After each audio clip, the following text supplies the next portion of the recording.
Alright guys, what do you think of the new background here? I've got curtain lights, got little moons and stars in copper, silver over here. There's going to be some other thingies over here. Getting a little progress. And to contrast this, I've still got a huge mess. But anyway, it's coming along. Let's get on with the video.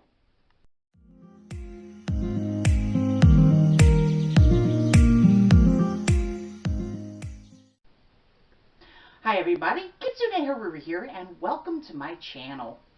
Today I'm taste testing once again, and wouldn't you know it, it's soda once again. Seems to be a running theme here for me.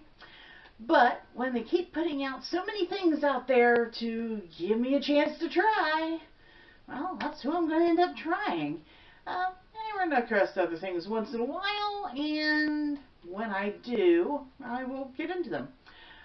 Though on a side note, I did run across something. I don't have it with me here to try today because I tried it. It was gone. It's a couple days ago. And I was at Wendy's, and they have a pumpkin spice Frosty right now. Now, I knew it was coming. It was supposed to release last week, which it did. And I wasn't entirely certain that I was going to like what I got, because sometimes when they do the pumpkin spice thing, they overdo it, and it can be really nasty. I mean, it can be bitter. All sorts of problems can go wrong. Anyway, I went ahead and tried it. I saw the sign, went, eee! Drove right on over in there, and I got my Frosty. And I highly recommend it. If you have ever had the pumpkin pie blizzard from Dairy Queen, which by the way is back for the season at most Dairy Queens, mind you, I have found not all Dairy Queens will carry them, and they're not always the same at every Dairy Queen either, but I digress. It tastes like that particular flavoring. It's just in a Frosty, so you don't have chunky bits, and it's nice and smooth like any Frosty normally is. Kind of like an overly thick milkshake. I recommend it. Go and give it a try. I had gotten the small one, and the Wendy's that I stopped by when I bought this for $1 also gave me one of those little booklets of coupons for kids for trick-or-treat. So that'll probably go to the neighbor's kids or something somewhere along the line, or go into the bucket with the other stuff for, I do like teal pumpkin things, so, you know.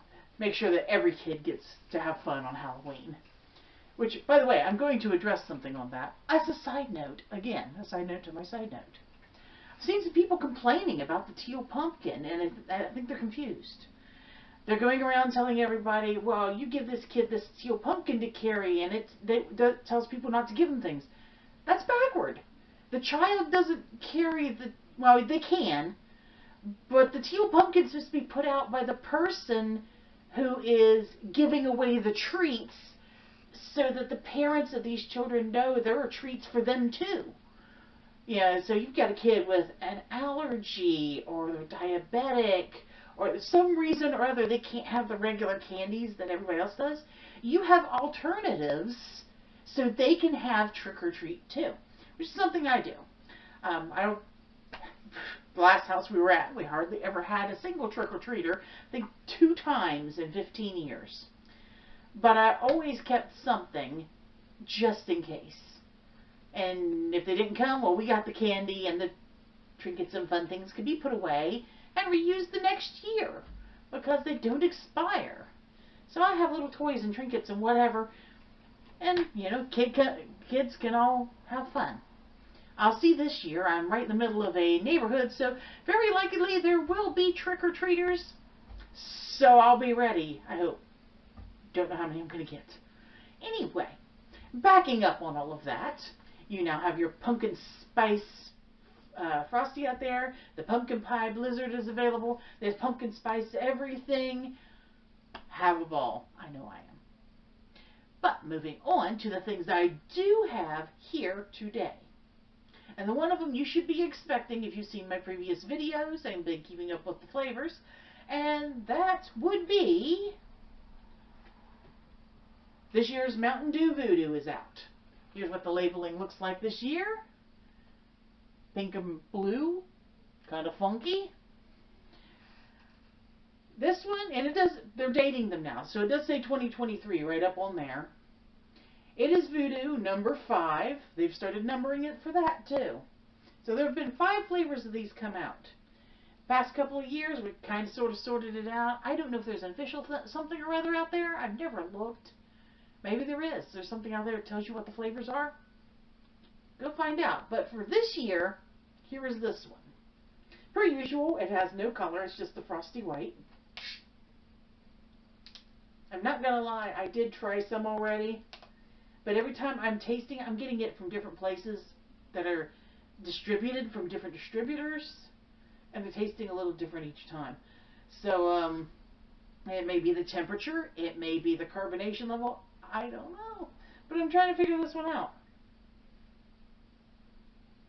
The initial smell of it, it has a very fruity smell. To me, anyway. Almost like an artificial cherry flavor. Or scent, I should say.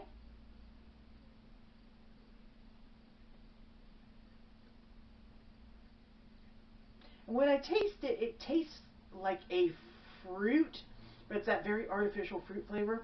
And this one is not as punch you in the mouth strong this year.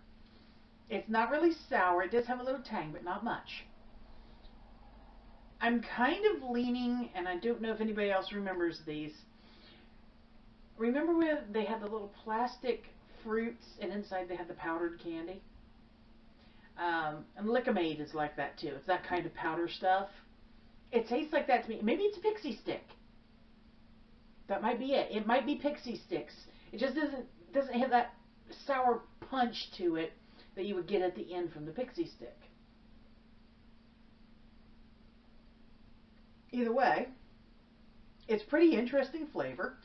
I'm not offended by it. I think it's pretty good. I will definitely be drinking more of these. But yeah, go ahead and get yours. Taste it. Tell me what you think it is. I know in the past we've had like gummy worm and all this other stuff. Here's our next opportunity. What do you got? So that is this year's Voodoo Mountain Dew mystery flavor. The other thing I have found, by accident actually, at a gas station yesterday in Jackson, Ohio. I swung in there, get something to drink. I saw my ski. If you don't know what ski is, by the way, you're probably not too local. This is ski. It used to be made in Wellston, Ohio. I don't know if it still is, but it's something you're generally going to find in southeast Ohio. It goes a little further than that, sometimes just over the river, but the further away you go, the more it costs. It costs practically nothing compared to other sodas in your home. You get away. I was like in Grove City. It was like almost $3 a bottle. I'm like, why? Ski. Didn't go that far. But anyway, it's ski. If you don't know what ski is, it's kind of a Mountain Dew-ish kind of thing. It's probably older, I'm thinking. Well, maybe. I don't know when Mountain Dew came out, but this came out in 1956. And this has a base of real orange juice. So sometimes when you get your ski, you got floaties. And you should have floaties. There's nothing wrong with your soda. So, but it's very good. It's very orangey. But the reason I have my ski here, and it wasn't really to talk about the ski, but to talk about the other thing I found at that gas station. And it's these big pouches with the big straw. And if you are a bubble tea type, you know what that straw is about. This company is called Bobavida. And it's a big old pouch of popping bobas. I'll bring it a little more center so you can see better. This particular one is dark cherry flavor. Yesterday I tried the pink lemonade and I really liked it. It is actually those little popping bobas that you get at the tea shops. It's not the tapioca one. Those ones, if I'm doing bubble tea, I want the tapioca. If I'm doing anything else, I kind of like these guys because it's like the pop. And also the sudden, burst of flavor. So what you do here, I've drank part of this so I can actually get it in there. And I won't be using my straw, but they say to pour it into a cup and then add it. Then you would need your straw. I don't, so this is probably going to be used to make things with. So I go ahead and shake it down. There's a little tear tab over here. You careful, it will spit. I've got paper towels just in case.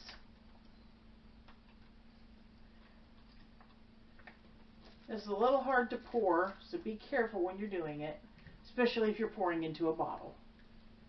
We'll just drop these little guys right down in there. There's some liquid with them. It will flavor your soda. It will also cause your soda to fizz.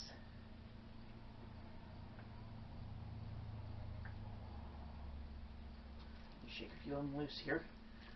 I had them drop in a clump on me yesterday, and I was in the car, and that was messy. These little bobas don't have any color to them. Be kind of nice if they had, but there's still some in there. Come on, guys. Time to shine. Greet the day with a smile.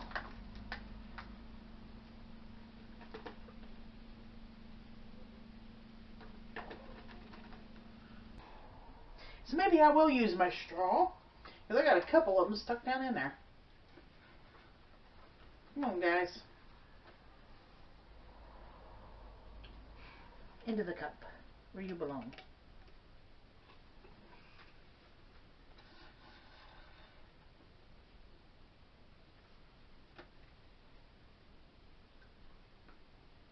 Finger killed the last one.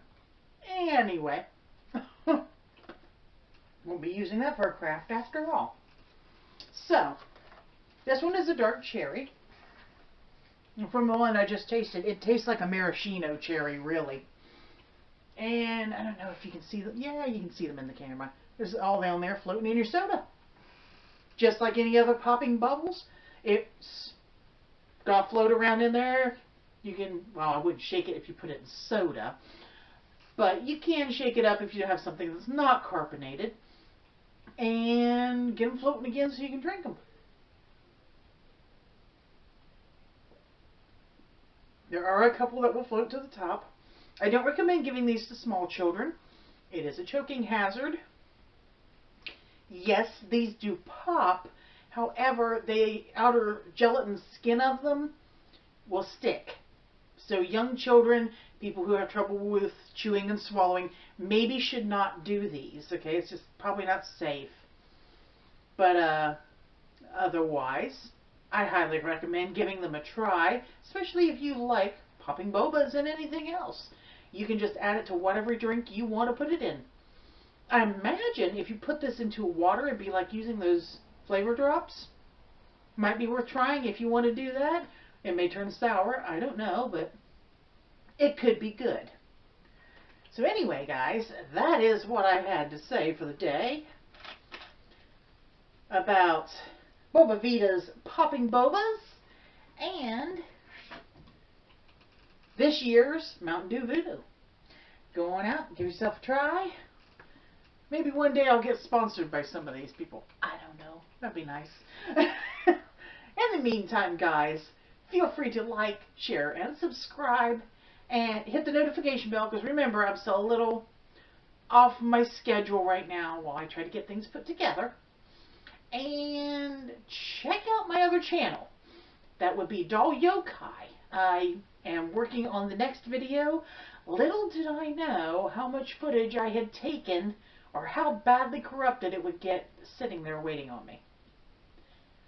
It won't be great as far as the videography, but it might be interesting to see what I did with this particular project. And it'll be a jumping off point for the next project, which I hope to be starting shortly, because I think I have almost everything up here I need to get started anyway. Still moving in, as you've seen. But anyway, guys, thank you so much for watching, and I'll see you next time. Bye-bye.